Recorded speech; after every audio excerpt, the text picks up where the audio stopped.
one of the things that I hear all the time in this space is that my labs are normal, so that means I'm fine, but yet we still feel pretty terrible. So I wanted to kind of talk a little bit about why that's happening. So primarily when you go to the doctor and you get blood work done, those labs are used as diagnostic tools. So that's what we want our doctors to do. We want them to be able to diagnose and treat actual disease, right? That's what we want them to do. That's not what I do.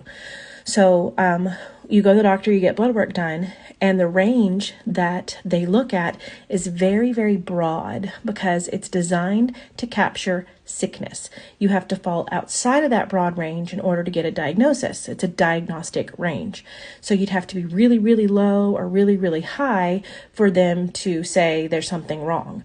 When most of us fall within that range, and that's why we're told that our labs are normal. When I look at labs, I'm looking at a functional range, which is very narrow, okay? It's designed to reflect that marker's optimal range of function in your body. And so you can fall outside of that functional range and have symptoms, but yet not yet be sick enough to fall out of that broad diagnostic range, okay? It hasn't gotten bad enough to get a diagnosis, but it's still moved somewhat, and that's what's creating those symptoms. And I'm going to explain that here. There's a progression that starts when those markers move out of range, usually driven by some type of nutrient deficiency, something like inflammation or some type of trauma or infection. There's usually something that has caused that marker to fall out of its optimal functioning range, okay? And when the first time it starts to move out, it's called the silent phase, okay? That means that it's moved, but you're not experiencing any symptoms. And then you move into the second stage, which is more reactive. So if the range is here, you move out a little bit, you don't really feel anything, but it moves a little further and you start to notice symptoms. That's the thing that gets our attention and takes us to the doctor to say, hey, I want you to run some blood work because I just don't feel good right now. But yet you're still not sick enough to get a diagnosis. They haven't moved far enough out of range. And then third, the last stage is when you actually fall out of that diagnostic range and get the diagnosis. So I had a client that came to me last year that had been seeing a doctor for years to address some symptoms that she was struggling with. And she'd been told every single time that her labs were normal and everything was fine. And the way that she felt was just part of getting older. That's kind of frustrating. Because, I mean, if you're like me, we've all kind of heard that. And it's not very helpful, you know, like, oh, well, just deal with it.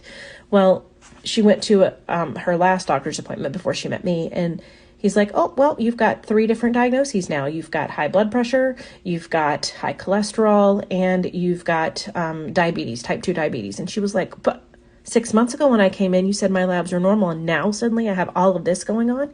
The deal is, had her labs been viewed from that functional perspective with that tight, narrow range, we would have seen that progression sooner and may have been able to catch it, prevent it, or even reverse it. Once we started working together, she did bring some of those markers back into alignment and kind of eliminate the need for medication. So that was good. So what does this mean for you? If you're someone that has been told, you know, your labs are normal, everything's fine, but yet you don't feel fine, listen to that. That's your body is talking to you. It is telling you that something's not right, okay?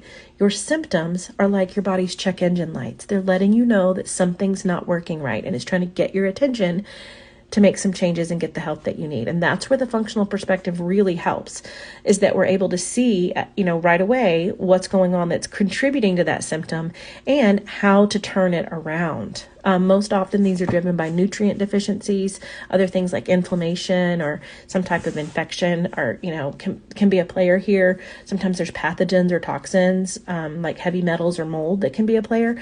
So knowing what to look for and knowing what those markers mean can go a long way to helping turn things around so that you can feel better. So one of the things I like to offer to all of my prospective or potential clients is a complimentary lab review. So I'm going to put a link here if you'd like to set up a call with me, or you can message me here in Instagram in the DMs. But if you've had labs run by your doctor in the past 6 to 12 months, I'm more than happy to look at them and tell you if I see if any of these markers have moved out of their optimal functional range that might be contributing to your symptoms, and give you some of the answers that you're looking for.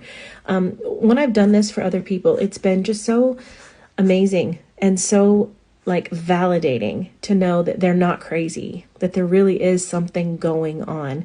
You just have to look for it and you have to know what you're looking at. And I'm not saying that doctors don't, they just have a very different perspective than I do. So it's been like mind blowing for every single person I've done this for. They're like, no way, I've thought this forever. This is crazy. So I'm more than happy to help. I'll put the link here and I'd love to chat with you.